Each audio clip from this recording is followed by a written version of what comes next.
Eyvallah. Gideyim hafızım. 1975 doğumluyum. 4 çocuk babasıyım. Ben inşaatlarda çalışıyordum eskiden.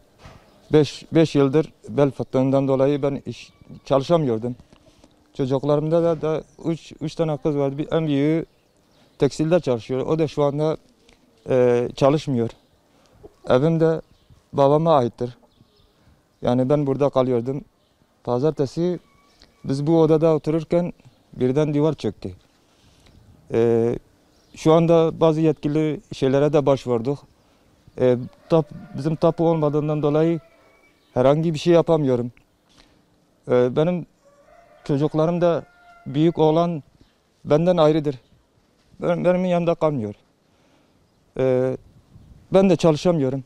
O bizim bir tane komşu sağ olsunlar. Allah herkesten razı olsun. 2 oda vermişler. Ben eşyaları şu anda taşıyorum oraya. Yani şu anda dışarıda kalmıştık.